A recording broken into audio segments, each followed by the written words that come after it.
we could spend a little time introducing you, Mitty, but I'm only going to say two things about you. And speak into the mic, Vandra. Just to say, Mitty, that who brought me into ethical culture back in whenever was a guy called Charlie Horwitz. I don't know if you remember him, but he loved your father. And through Charlie, we gave your father our Peace Award 1 year. So we go back with the Owenses a few way. Then comes, we have all through the music network, good connections with Chris, and he's played here and warmed us up for you. Welcome, Mitty, and a wonderful story that we're about to hear. Thank you so much.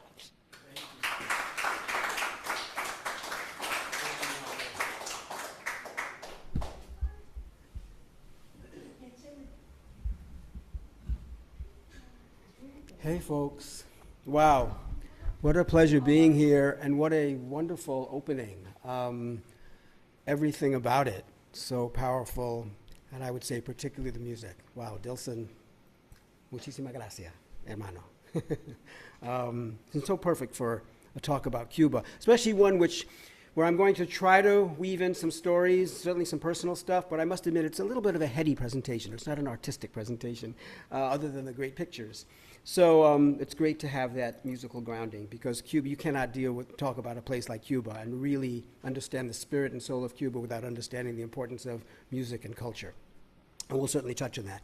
Okay, so what do I need to do here to get these slides rolling? Are they just going to come up for me? I think I'm all set. Let me say first, again, thank you to Ethical Culture, to all who are here, especially on this rainy day, to all who are online. It is a critical time in the world to stay well informed, to be in community, not to be in despair, and to remain active. So I think it's particularly important that we're here today.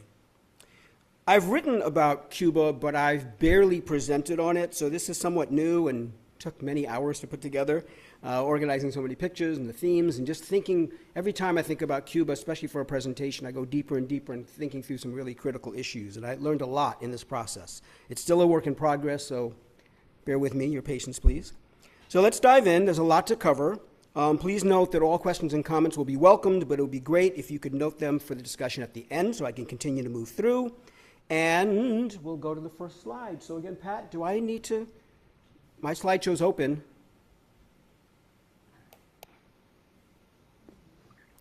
I think we had selected share screen before, and I think... Because I set it up to share screen before, and I thought she just... But, okay, I thought that was left open, sorry. All right, so now, where am I here? I'm in the two screens. On my screen, I got the two screens, so what am I doing here? Yeah. No worries. Let's move this out of the way. Okay. Hold on a second. So we need, And then, okay, great, it was blocking it, okay, great. Thanks.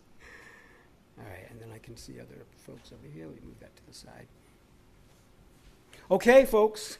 So yes, stories and pics, some analysis, a few projections, and let's get into some Q&A.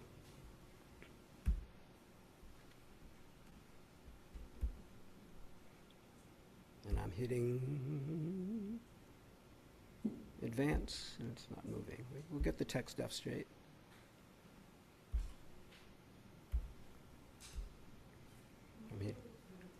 I'm hitting return, I'm hitting... you might be able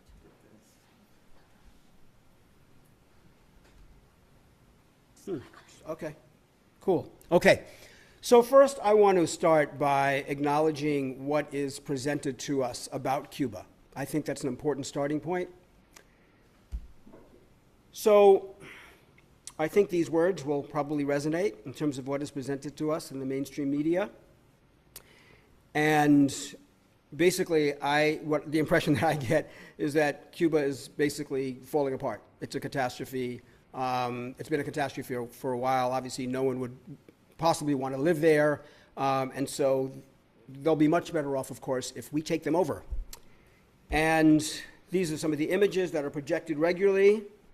The piles of garbage in the street, suffering people, the blackouts, and human rights problems, the protests and police in the streets. So let's examine for a few minutes, what I've lived. Not to say that those things are completely false, but let's put them in some context.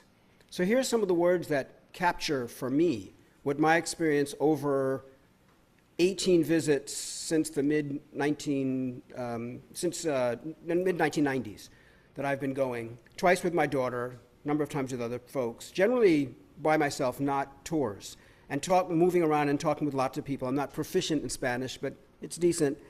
So I've had a fair amount of experience outside of just the tourist zone. And I'll first present to you a little bit of a travelogue before we get into analysis, just some collages of pictures that capture my experiences. I have some friends in here, some wonderful creatives, my dance teachers up at the top in the yellow shirts, Las Tres Divas, and some other friends who are artists and various folks. Some street scenes, just to give sense to folks who haven't been, what it's like. I went to ask how many people have been to Cuba before, just by show of hands. A few. Great. Okay. But I'm glad for others to give you a sense of, what it's like just walking down the street and experiencing this. And these pictures are over the years, but most of them are taken in the last few years. I've been to Cuba 2, 3, 4 times a year over the last, say, 5 years. The architecture is, of course, incredible in Havana. That's one of the things that makes it such a big tourist destination, such a marvel. It's also something which is a reason why what the wealthy built and what they want back, and we'll come back to talking about that. But you see this incredible architecture. Much of the greatest architecture is in an area called Vedado, but throughout Havana, you see really incredible architecture. The Malecon is the seawall, so if you're looking to the west, that's the view top left, and to the right, the east. This wonderful sculpture on bottom left, which is called Primavera, which means spring, which is also a symbol to women, rebirth. And that bottom scene on the right is looking from the Malecon north, looking south to the Capitolio. And what you see there is the Paseo del Prado, which is a wonderful walkway, and lots of activity happens there. You'll see various pictures that occur there. So the Capitolio, yes, looking exactly like our Capitol. That's exactly what Batista intended. It actually is a few meters higher because he wanted to achieve that. And the revolution kept that in place and even spent some money to refurbish it. Again, you see these grandiose buildings, and I just had to include some, tourist shots, the cars, the food. There are a lot of rooftop terraces, which are quite lovely. So again, hopefully you're already beginning to get a sense that it doesn't exactly look completely like the pictures that are presented in the news. One of my favorite spots is this Arte Corte, which is a tribute to barbers, only in Cuba, which you have a street which is actually a monument and a street which is a tribute to barbers. And that's serious in Cuba, like DR, because you're going to be coiffed all the time. So barbershops, there are plenty of them. And so this monument is made of all these different scissors, and they had a tribute from around the world, and there's a whole street which has different barber-oriented restaurants and galleries. I love it. Street scenes, just walking around, and even though this last trip in March was like my 17th, the first day I just walked around Havana because I just love to do that, and there's things you see. So I see the boys doing their karate training, and pop-up concerts that are given free and outdoors, people taking tango lessons on the Prado. And Cubanos are very, very into their pets, especially their dogs. Cats do, but especially dogs. And there was a giveaway of puppies going on the Prado. And then I came across one day this incredible circus that I paid 50 cents to go to. And again, the Cuban discipline, the training in the arts was just phenomenal. The activities that they presented in the circus, of course, all with a wonderful rhythm and sensuality, was just a phenomenal performance. But they take that for granted. It's like all the time. Not just Havana. I mean, outside of Havana, there's great stuff. There's some nice beaches just within 20 minutes even of Havana. Of course, the big famous beach is Varadero. And then other cities that I really love, Matanzas, that's a wonderful puppet theater that my daughter is standing in front of in Matanzas. It's a wonderful little town. And the River Walk, which has been revitalized through art galleries. That's the issue. Matanzas was really run down, and they used art galleries and restaurants connected with the arts in order to revitalize that River Walk. And that wonderful mural down the bottom right is of Manuel Mendive, who's one of Cuba's most wonderful artists, who really draws on the folkloric and Orisha traditions from the African-derived traditions that are so deep in Cuba. This is going northwest to Pinar del Rio, which is a wonderful area, very, very lush, with these what they call mogotes, these little mountains, and you have to do horseback ride. And I got one of my first tastes of the contrast with capitalism, because when I was negotiating, okay, now, is it really going to be as long as you say? How long's the ride? How long's the ride? He says, yeah. So, we paid for, I think, an hour and a half, and I was with my daughter the first time. And about 2.25 hours into the trip, as we're going along, and he's chatting with me, my daughter's like, when is this going to end, Daddy? Man's taking his time, no concern about time whatsoever, showing us everything, chatting. I loved it. But one of the problems about traveling around Cuba nowadays is the transport problem. So coming back, there wasn't going to be any easy transport, so I did pay for a car ride, and the car broke down. So had a great experience with the guys looking under the hood at that engine, and I don't know much about cars, but I could tell, wow, this has really been jerry-rigged. And that's the way they do it, because cars are on the road, like 1947 Chevys, 53, 58, very, very common, so they hold it together. So, speaking of peeking under the hood, that's my segue, let's look at some of the core issues behind the soul of Cuba and what keeps the place running, and certainly starting with what it's so known for. So the healthcare system, which most of us know is quite incredible. Well, why? The starting point is, just look at this chart. The number of doctors per 1,000 people, right? Those other countries, I can't expect you to read those exactly, but the two top ones under Cuba, which is at the top, are Switzerland and Germany. Pretty advanced societies, right, which have pretty strong safety nets. They have less than half of the doctors per 1,000 people that Cuba has. Cuba is just off the charts, literally, in terms of how many doctors are provided per 1,000 people. And it's quality care. You don't hear anyone complaining about the quality of care. Now, again, much of what I'm describing, keep in mind, is describing more historic, going up to even a few years ago. The last few years are particularly strenuous circumstances. So everything has broken down in so many ways because of what you know and what we'll talk more about. But I'm describing the vast majority of the Cuban experience. Even during the special period in the 90s, so many of the statistics were still retained. And Cuba is known for scientific breakthroughs, including developing 4 COVID vaccines that they tested, and then 2 were finalized and they used in the population. That's why they had like a 90% inoculation rate between the actual vaccine and also the trust of the people with the government, the 90% vaccination rate. And of course, Cuban doctors are known for traveling throughout the world. We'll come back to that. World-class education. Well, it's not such a mystery when the United States spends only less than half of what Cuba spends percentage-wise on education. So, and obviously it's not just about money. It's about care. It's about the relationship of teachers and community to kids. And so it's just marvelous walking down the street and seeing school kids, and they're proud in their little uniforms, and the way they relate to themselves, the way they relate to their teachers. And many things in Havana are crumbling. It's true. It's old infrastructure, and the houses are the oldest because that's what the wealthiest people built, and it's right on the sea, so the deterioration. But when you look at schools, this is peeking inside his classroom. Unfortunately, I can't take pictures of classrooms with kids, but understandably, they're so protective of children that they won't allow that. But I did sneak a picture without the kids through some security bars looking through. Look at this classroom. This is my picture of a classroom on any given day. It is pristine. And many of the pictures which I've taken, they have allowed me sometimes to take pictures after school of certain lobbies and spaces. It's just the level of investment and care that goes into schools is so incredible.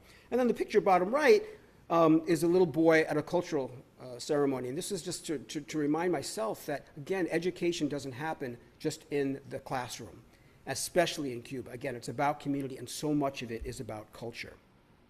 World-class arts and culture, as we all know. The music is off the hook, but there's great visual art, really interesting theater. The Jazz Festival, I've gone twice out of the last 3 years. I didn't go this past year only because of this mosquito-borne virus that I was a little scared of, understandably. But before that, I went for the prior 2 years. It's a phenomenal festival, and you pay almost nothing. Even the Cubans pay very low. Obviously, for tourists, it's so cheap. It's ridiculous. The most expensive ticket that I paid for a 15-member band at the National Theater, air-conditioned and staffed, was $1.50. And I looked at the woman behind the counter and I said, "¿Por qué? Es muy barato, es tan barato."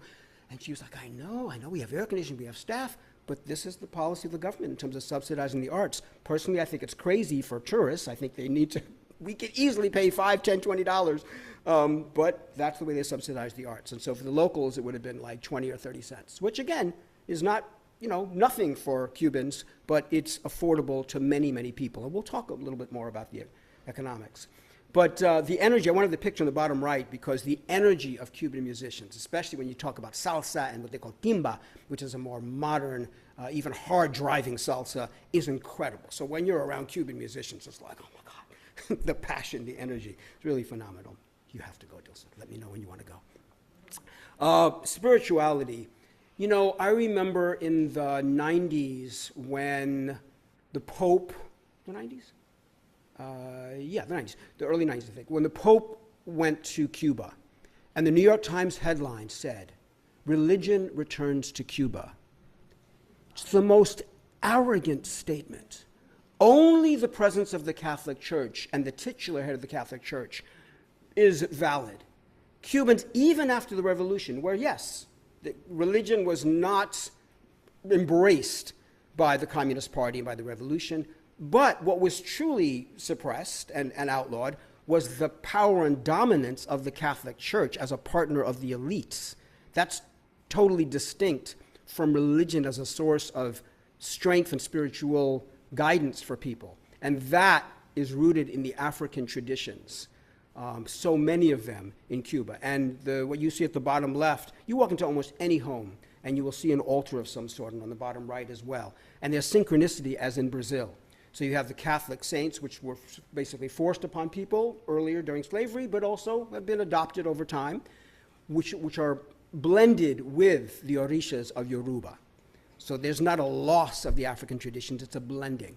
And almost everyone knows, and you see beads all the time. And so the person on the right who's walking around in white, you see, almost anywhere you look, you'll see someone walking in white. Someone is going through initiation in some African-derived tradition, and it's of all ages. Now, perhaps one of the first, maybe that's a surprise for many people, but another surprise here is that Cuba actually has very good infrastructure. And again, short of the crisis period in terms of transportation, public transportation,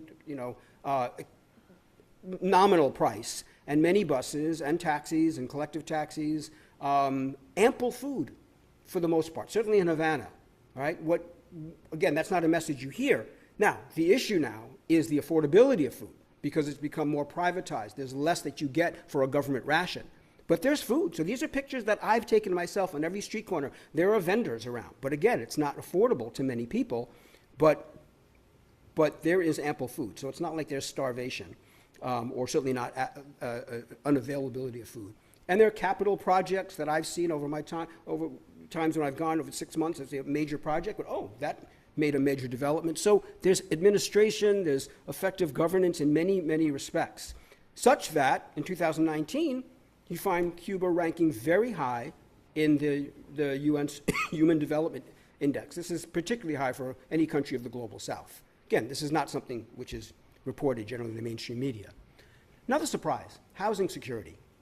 First of all, the quality of housing for so many Cubans. Yes, you can find many, many rundown places, not necessarily complete slums, but there's housing that certainly is less desirable. But there are plenty, I don't know percentage-wise, but I know when I walk by, that one on the left is just a place where I'd walk by and finally got the nerve to say, could I just take a picture of your place? And I often want to do that, I just don't get the nerve, but many, many homes, as you look inside, are really wonderful. Lots of space, oftentimes, simple adornments, but in this case they have more. But in terms of infrastructure, they're really nice settings. And the woman on the right is an artist who I met this past time, Teresa, and she has a huge apartment that, again, all provided by the government, and not because she's special. Her first apartment, actually, unfortunately, the building collapsed because of infrastructure, and so they relocated her to this space. She had to do the upfit with her friends, but the space is huge. So she does her printmaking, she sleeps there, she operates, everything out of that apartment. But so the quality, but then on top of that, the rate of home ownership. I didn't know this until just 2 years ago when I was, again, doing further research. I had never seen this printed anywhere. Cubans don't talk about it, and certainly mainstream media doesn't talk about it. 90% of Cubans own their own homes, either a house or an apartment. And this was achieved because the government immediately after the revolution said, we are distributing all these wealthy houses to people. You were allowed to hold on, if you stayed in the country, you were allowed to hold on to one property in the city and one in the country. They did not confiscate everything. But if you left, they did, and they compensated you for it. They sent you checks, and I know someone, our family knew a Cuban family who had left, and they were getting checks from the government, which is probably more than I would have done for people who left. But the U.S. home ownership rate, where we take such great pride in home ownership, doesn't even show on this chart. I had to just write it in because I couldn't get the chart that low, 65%. And, well, I'll save this till later. Even that's misleading. So basically, Cubans are living the American dream more than we are, since we essentially define it as home ownership. There are levels of financial anxiety in life, and Cubans definitely have some financial anxiety, but the fundamental financial anxiety is not knowing that you have a roof over your head the next day, guaranteed. And Cubans do not experience that. That is a tremendous difference. Did I miss one? No. Jobs. So, yes, of course, the state provides, we think, most of the jobs, but actually for a long time, about half of the jobs have really been in the informal sector, which is not unusual for the global South. Which means people, so while state salaries, well, I'll talk about that in a minute. So basically, the folks in the informal sector are often able to make considerably more than state jobs. So you're talking about barbers, BC taxi, bicycle taxi drivers, fishermen, artists, folks who are doing casa particulares, Airbnbs, or using their homes, which for the last 15 years, 20 years, has been allowed. That's my host from, for a while I was staying at her place, Jillian and her boyfriend, wonderful hosts. That's, if you have that, if you have a home with space for that, you're bringing in considerable extra income. And in florists, so all types of small businesses that are in the informal sector. But they were very informal. They were not regulated, and they were only allowed to, they were monitored to not make too much money, but they were there. New investment started coming in the 2010s with the government opening up to more formalized small business. Raul Castro's coming into power, being more open about that, the economy sort of pushing it, and maybe many voices asking for it, and of course with Obama's coming into power, and with the thaw that he helped bring about, towards the end of his time. So major tourism came in, some significant investment, and Cuba achieved 4.4% growth, which is quite significant for a developing country. And of course the Rolling Stones visited Havana at that time. So it was a period during Obama. This is very important to understand. The Cuban government has not fundamentally changed since then. What has changed? On our side. So if there was prosperity then under the same government there, why is it now that suddenly it's dysfunctional? It can't, it's a catastrophe. So safety, major factor. When I look to travel, I love to travel. And I don't only want to go to Cuba. I almost went to Colombia last year. And then I start looking and I see all these warnings about the drugging and the kidnapping. And again, I don't want to diss anyone's country because I've been to Colombia before many years ago. I loved it. In almost any place, I love places. But at the same time, the narco-traffickers in particular that have taken over throughout the global South, that create just incredible, fear and pandemonium for everyone. And I like to be with the people. And so oftentimes, things are not necessarily safe in many places. So to go to Cuba and not worry about guns, drugs, or gangs, because they just don't exist, is just phenomenal.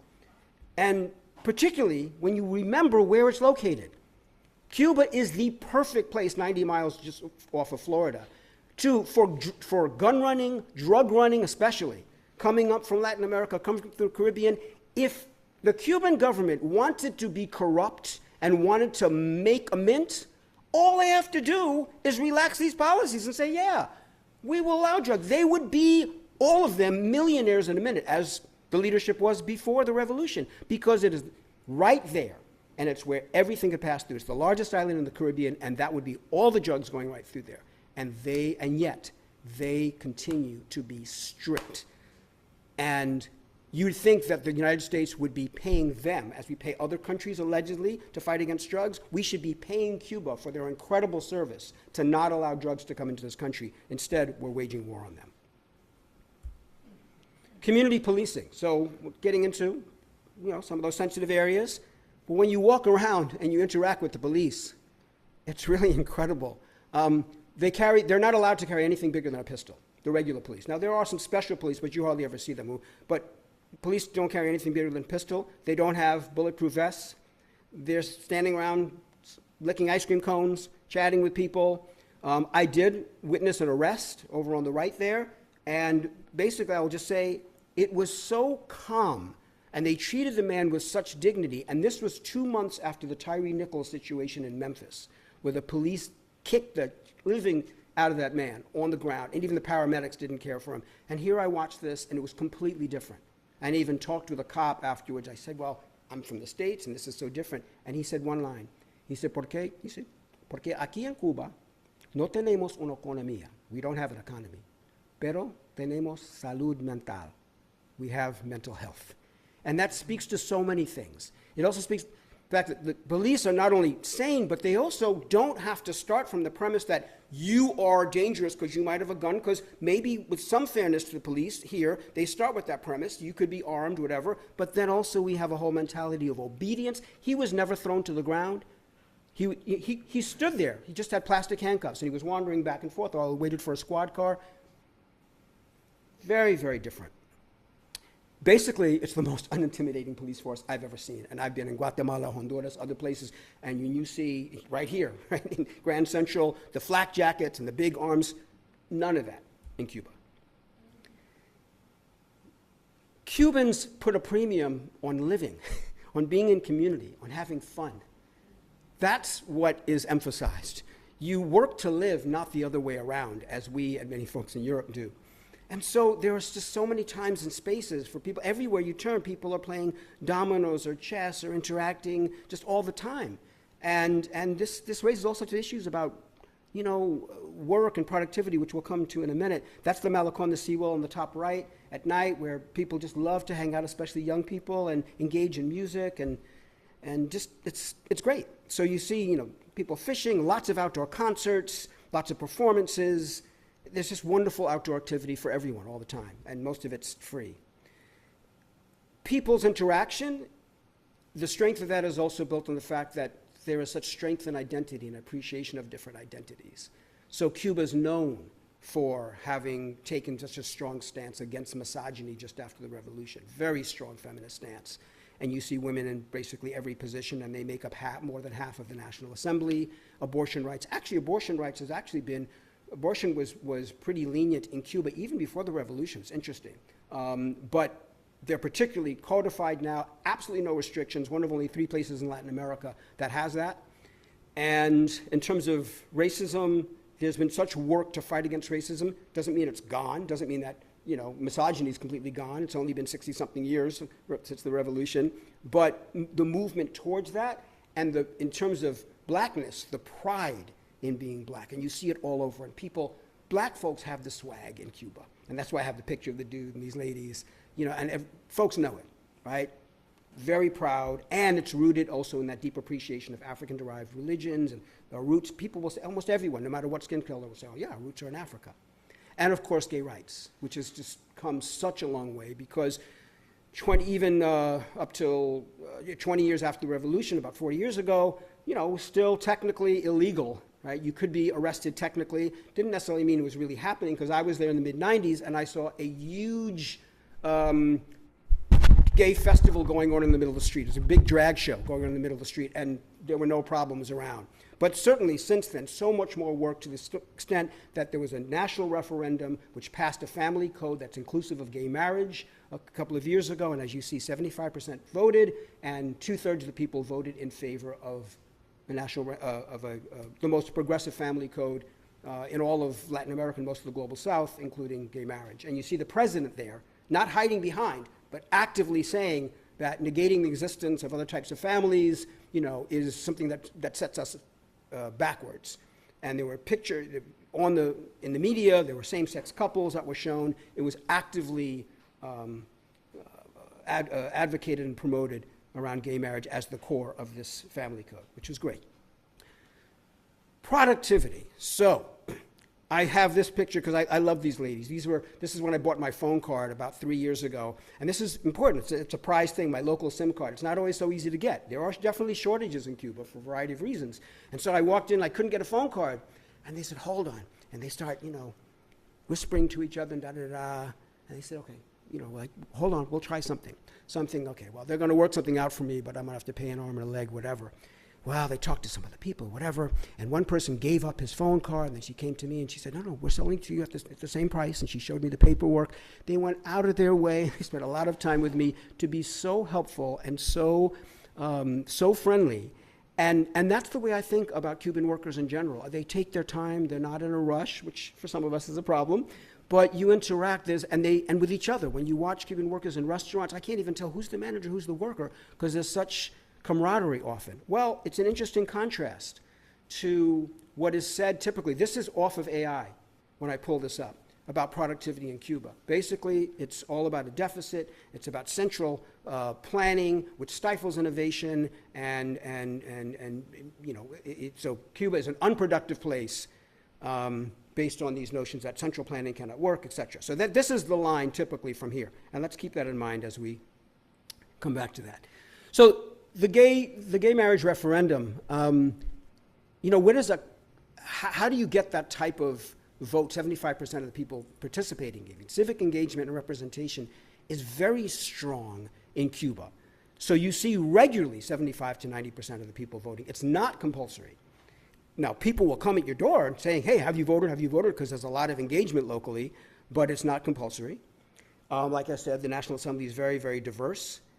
And debate and decision-making happens at the municipal level as well as the National Assembly level. Now, the Communist Party is the ultimate arbiter of things, yes. But my last point I think is very important. We can go back and forth about one party, two party, communism, whatever. I look at what has actually been achieved in a country and the level of dynamism. What type of change has happened, and in the correct direction, the left direction, not the right going backwards. We've had dynamic change, losing voting rights, losing Roe versus Wade, right? The only thing progressive that I can think of seriously in the last 40 years was gay marriage. Hopefully we can hold on to that. But in Cuba, there have been so many dynamic changes that have occurred. If you just had a tiny communist party, which is about a handful of people making all the decisions, and they're just men and they're old guys, whatever, you wouldn't have this type of change. There's a dynamism that's happening. They're obviously at least listening. They might be resisting, but they're listening and they're learning. And so that's what matters to me.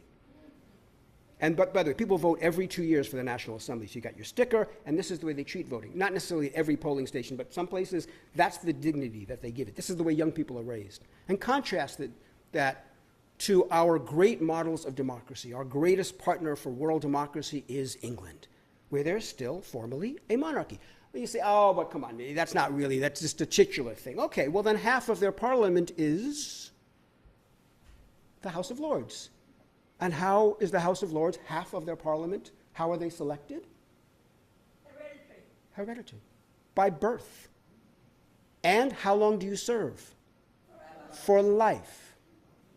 Half of England's parliament is basically white, wealthy men who serve for life. That's our other model for democracy. And then we have us. Representation, where basically, this is a little old, more than half of Congress are millionaires. We have unlimited money in politics. That essentially was the finding of Citizens United by the Supreme Court. And so basically we have two parties, Tweedledum and Tweedledummer, that barely represent us. There's a difference, of course, but they're both, I think neither really truly represents the vast majority of the people. Last thing I want to emphasize really about Cuba that's so special is the global solidarity. And I'll just move quickly here because I think hopefully people know it, but the extent of it, though, more than 300,000 folks serving in Africa. Little Cuba, sending that many folks. And you see there's a man on the beach who I've talked with before who's missing a leg. You don't see it all over, but you see people who are still the victims of or I should say the heroes of those wars, but live with that pain and suffering. And of course the Cuban doctors who are global heroes. But not only that, Cuba's been of course a hero to the Black liberation movement here. Assata Shakur, who died there, who was obviously admitted there and died there, and lived very boldly. I met her on my first trip with Global Exchange, such a great blessing. Their alliance with Venezuela, with Chavez, and continuing over the years, and of course their strong alliance with Palestine. And Fidel was a very strong advocate early on about Palestine. Okay, so, yeah, I better move faster. Okay, so what I struggle with is, of course, all the distortion around, right, as we all do.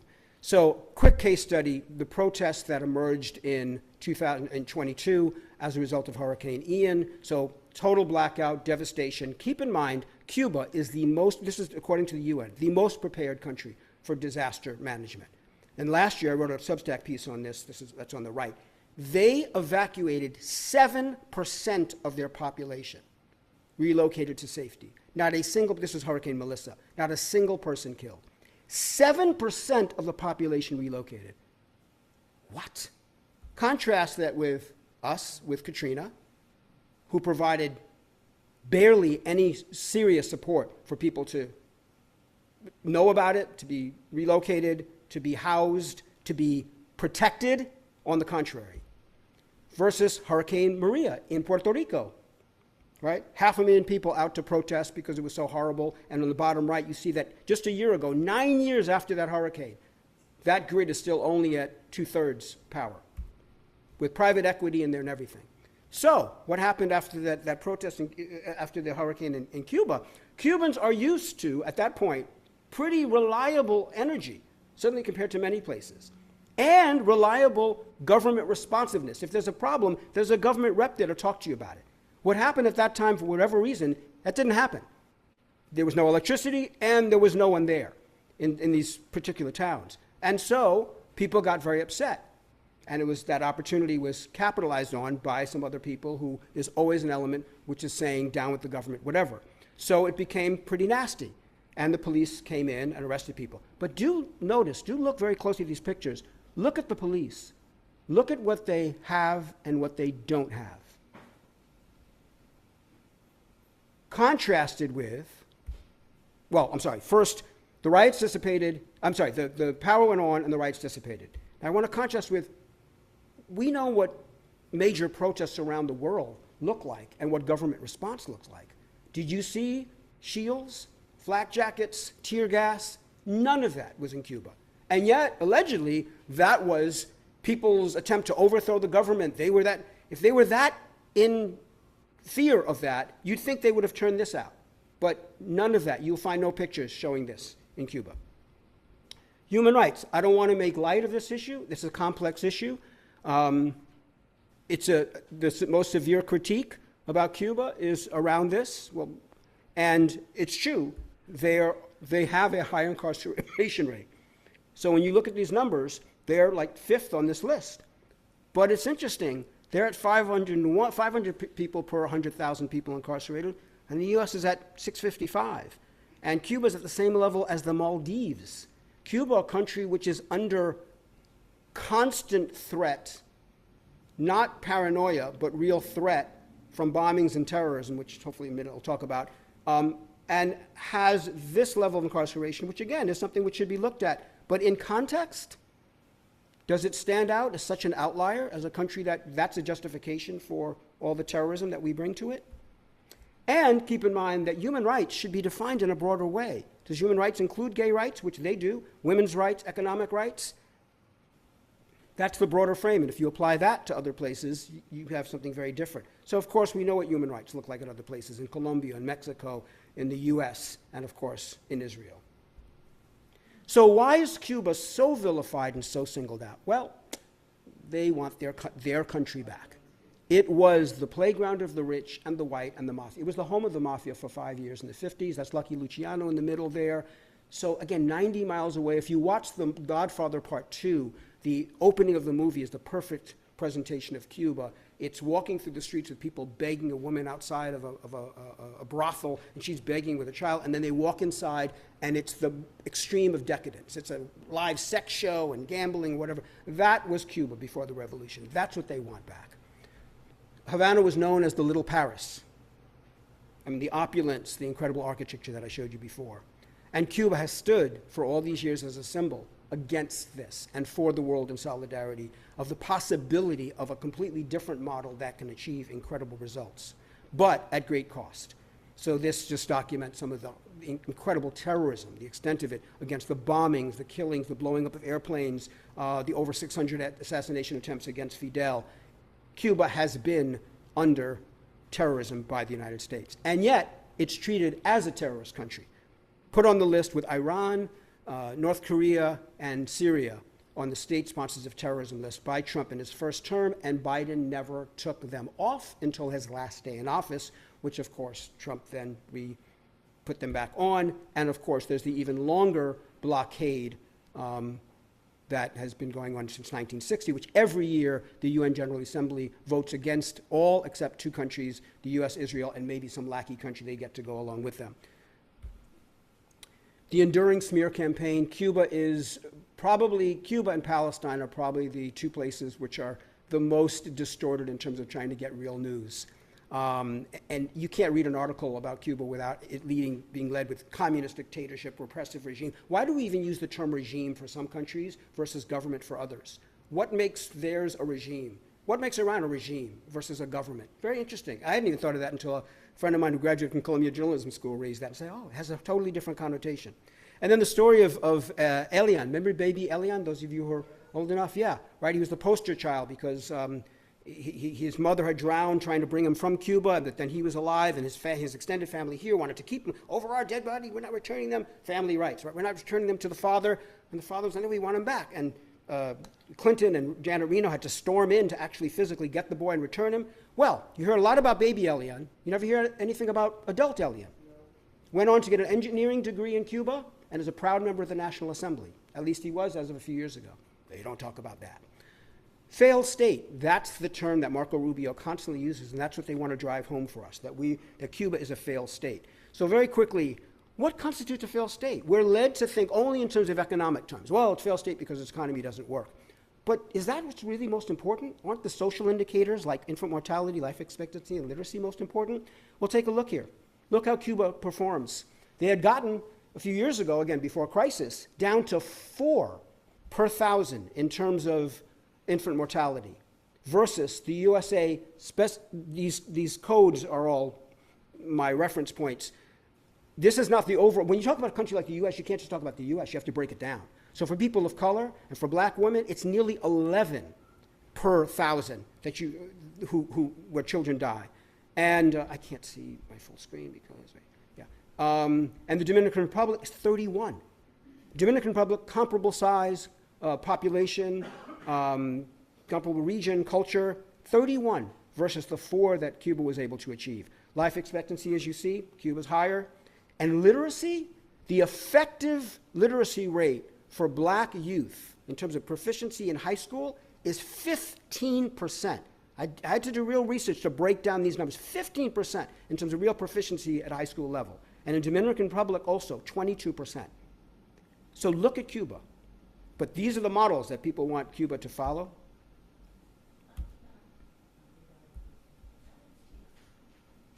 Oops, what happened with my... Okay, these are just the notes that I made. You could also add the home ownership, which here I want to add. Remember when I talked about 65% U.S. home ownership? That's including bank debt. If you talk about equity, how many Americans have full equity in their homes? 40%. 40% versus 90% of Cubans who have no debt. Access to a doctor, I talked about that. Look where the US, Canada, and Mexico are nowhere close. Disaster management, I mentioned. College debt. Why don't we talk about that in terms of quality of life in failed state? The average US person, graduate, 30,000, Cuba, 0. Average graduate, 100,000, Cuba, 0. These are not quality of life indicators? and indications of a failed state. So the biggest surprise, however, for me, is really we're looking at the overall economy, because most of us, I think even liberals, accept that while the social indicators are great, the economic model really hasn't worked, you know. Well, let's take a look at this. And this is a finding only for this presentation that I found, that Cuba you got the screen on the bottom of my screen. If you go back, you see that they achieved 12% GDP growth back in 2006. Then there was a drop, but still the drop was to 7%, which is quite good, 4% for a developing country. Now, all of this should be put in the context of other countries.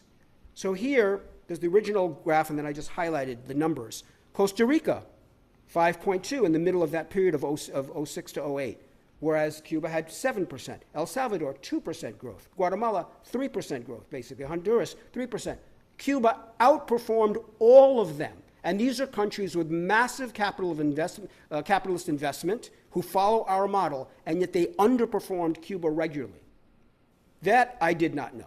So even on the economic level, we can say, no, Cuba is not a failed state. I just highlight these because these are important places that I'm sure many of you know to find some alternative news if you want to try to really find this type of message. So I encourage people to look at that. Very quickly, so the additional problems that we have today, we know about these. Very quickly, the Doctors Abroad program, what most people don't know, I didn't know this either until recently, the Doctors Abroad program has become the #1 revenue source, not tourism, not other things, certainly not sugarcane. #1 revenue has been the doctors program, $4 to $11 billion a year. So when Trump strong arms these countries to remove the Cuban doctors, it is sucking the lifeblood out of Cuba. And it's been such a win-win situation, because I was speaking with a guy and his friend last night who was saying, the Cubans are the ones who provide medical service. In Venezuela and Guyana, what are we going to do without them? Honduras produces like no doctors. What are these systems going to do? But these countries would rather comply with Trump and not provide medical service rather than lose the aid that Trump is providing. What aid? So the economic challenges are severe for Cuba now. Obviously, COVID was huge in terms of a tourist drop, which, by the way, I note here, for all countries, it was devastating, of course.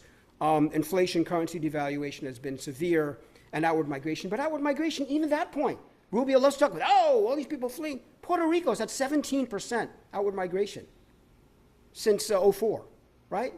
I mean, outward migration has been a pattern for so many of these countries that suffer these economic problems as well as political problems, because they live in fear because of the narco traffickers, et cetera. Cuba doesn't have that. But yes, the economic problems are severe. And with the quality education that you get in Cuba, you can go, most of them, almost anywhere else, and do pretty well. Although even with that, the average Cuban salary in the US is $35,000. The average. Obviously, some people make much more, some people less. $35,000. They're the most educated of Latinos coming to the US, for the most part, maybe not Costa Rica. And yet still $35,000. So, like you said, like your wonderful poem, it ain't no pipe dream, just, come in here. The oil embargo, devastating in many ways, although still Cubans are resilient, but obviously in the hospitals, it's really taken its toll. Like I said, the infant mortality rate has been doubled. And the threat of invasion, but you know about that. So what I project, first of all, we have to do our part. We need to fight here with our reps and in the streets to demand that there is change in policy towards Cuba, and we need to travel to Cuba. They need us. So very quickly, pictures of me and my daughter in Cuba, pictures of other friends who I've brought to Cuba over the last few years. It's still an incredible place to visit. Jana was just there. Maybe some other folks were there recently too. The resilience, so I have this picture of the horse cart. Why? Because, you don't have petrol for the cars, so there are less cars on the road, there are more mopeds, and they're bringing in the horses.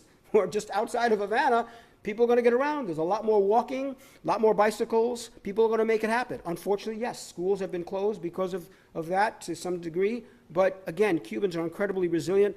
I have this other picture with the little baby because I just love him. But also, look at his dad. Look at the body. We ain't talking about folks who are like emaciated. Folks are making a way. But again, not to make light of it. We need to fight against it. This is a restaurant which is a popular restaurant for Cubans. Hardly any tourists in it. The Cubans go, and it's regularly populated. They have the cooking gas, which is different than the petroleum they import, and they are regularly cooking incredible meals. So there is food availability, and there's new investment. Someone fixing up a new shop up top. And on an everyday level, this is just in March. The parties that I was at, the DJ and the huge crowd below is off the hook. You say, wait, we might be invaded tomorrow, but folks are throwing down. That's a gay club at the top right, which is also wonderful because gay and straight just mix so wonderfully. There's no division, there's no tension, and lots of events. I just had these examples of lots of events going on still. Many less than before because of the oil situation, but Cubans are still living life fully. NGOs play a big part now, often called community projects, and this is a very special one. I don't have time to talk about it, but it was formed around serving the combatants who came back from Africa, but now it does all this Afro-feminist work and lots of just incredible stuff. But most important to know is the growing importance of this is how Cubans are surviving. The state is playing less of a role. Some people for better or worse, right? They don't have the resources. But what's growing are people's own ingenuity, innovation, and marshaling the resources from remittances and from other people, from tourists, to develop microenterprises and SMEs, small and medium enterprises, in a bigger way. So you have some very, very vibrant ones. And the people bottom left are the family who stay below where I stay. And I watched them first selling a few sodas and beers, just a little bit, but they were always there. They were diligent, and they're a very sweet family. So when I was there, I said, do you want to grow? Yes. What would you need to grow? Well, we don't have the cash up front to buy more inventory, because we could get it, but we don't have the cash. So I loaned them. I used to be a microenterprise person in my work through the Ford Foundation and NGOs. I said, I loaned them $100. And I said, you think in 2 weeks when I leave, you could repay me? She goes, yes. A couple of days later, their shelves were stocked. And sure enough, when I left 2 weeks later, she repaid me. At which point I actually loaned her another $100. I said, when I come back, I said, keep doing what you're doing. They have the granddaughter's pregnant, whatever. So, and even if they didn't repay me, that would have been okay. But the point, I wanted to foster self-sufficiency, not dependence. And so it's happening. It's an optometrist on the right with her mom, where I got my new glasses because I let my other glasses wash away in the water. And I was able to get glasses for $150, excellent, within 3 days. So there's entrepreneurship developing. A lot of numbers here very quickly, the yellows, right? This shows you how do Cubans survive, the budget. 0, 0, 0, 0, education, medical, daycare, housing, consumer debt, they don't have, right? So it focuses on transportation, their cell phones, food, cultural recreation, right? So their salaries are 3%. If you look at, a reasonable estimate of what people were making, this is even before, about $123 a month compared to our $4,410 a month. And yet look at the end of the month after our expenses, the average U.S. person, from my estimates, I got some research behind this, 2% savings for the U.S., 18% savings for a Cuban. It's probably being spent and stuff, but basically discretionary income that's left. So don't just look at the income quotes when you hear this constantly from the New York Times. Think about the expenses, starting with no housing expense. Here's the summary. So, and I'd say before, this is what folks were living on, the numbers I just quoted. And today, it has shifted. Things are more expensive, as I alluded to before. So, and I've talked to a number of people, waiters and family down below. This is realistic. Microenterprises can make $10 a day. For us, it's like, what's that? Well, that's $240 a month. And when your expense is about $200 a month, you're doing pretty good. You actually have even more discretionary money today. So, the bottom line to understand here is that there is class stratification in Cuba, just like in all societies, less so before and many other societies, but there's class stratification. And I did the research to break down these 6 categories, which I think is very important to understand. And the greatest surprise is that Cuba, before, basically had 0 folks in the poor and miserable category. The state provided for it. It was a hard life. You did not have much, you had a hard life. But there was no misery and poverty, homelessness, and going without food. They didn't have that before. So most people were working class, kind of unstable, but getting by, lower middle, and middle, right? And very few in the upper sphere. Today, there is, what you see in those pictures, a growing number of people in poverty and misery. That is true. And yet, because of these other opportunities, more people are operating in what I would consider that working class, middle class range, right? So you've got 75%, right? Operating in today in that working class and middle class range. And what's so interesting is when you think, like, this is not totally scientific, but I've got some background and some research around this. In terms of the global south and the majority, they're nowhere near that. And when you look at the US, especially when you factor in debt, our working class and middle class categories would come out to maybe 65%. Lower than where Cuba's at in terms with a reasonable estimate. So they do not have the consumerist, materialist things that we have. They do not have credit cards, which enable them to buy well beyond their means. But in terms of real security, with the things that really count, they're actually exceeding in quality of life than we are. With the exception, of course, of these artificial oil embargoes. So as we think about what's coming in the future, obviously much strained about capitalist interests in terms of possibly being forced to return expat property. I don't know what that's going to look like, how they're going to do that. If they actually concede to that, I don't think they would. Foreign property ownership, political parties. Okay, so some of these things, okay, let's talk about consequences. Seemingly positive, some of them, would be good. More investment, availability of goods, and consumerism, although again, with that big qualifier about consumerism. A growing materialist class, and I deliberately put materialist versus middle. For again, the reasons I just described. We think of middle class as how much you have. No, how much you own and how stable you are. So materialist class will grow. The negatives, there'll be growing class disparities.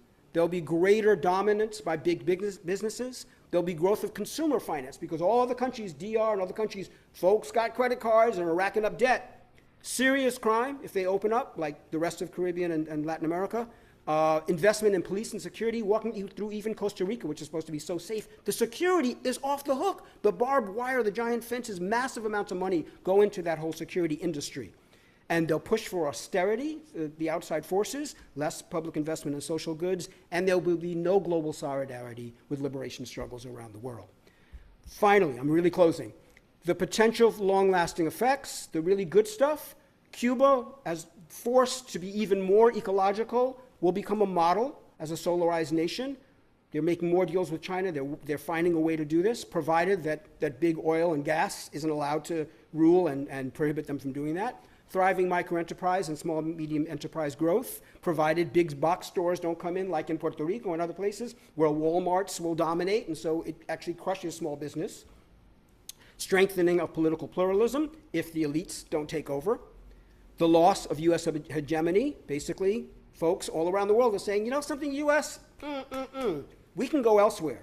So BRICS, particularly China, and Cuba has if Cuba's allowed to have the autonomy to join. If they're ruled by outside forces, that won't happen. And sustaining the fundamentals of the revolution. I cannot imagine that the Cuban people will give up what they have. They're not going to give up their home ownership. They're not going to give up their free healthcare and free education, even while they get titillated by a lot of the materialist stuff. They know fundamentally, most people, what they have, and they treasure that.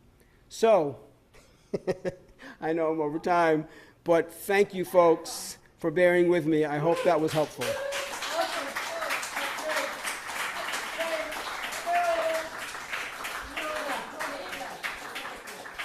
Gracias.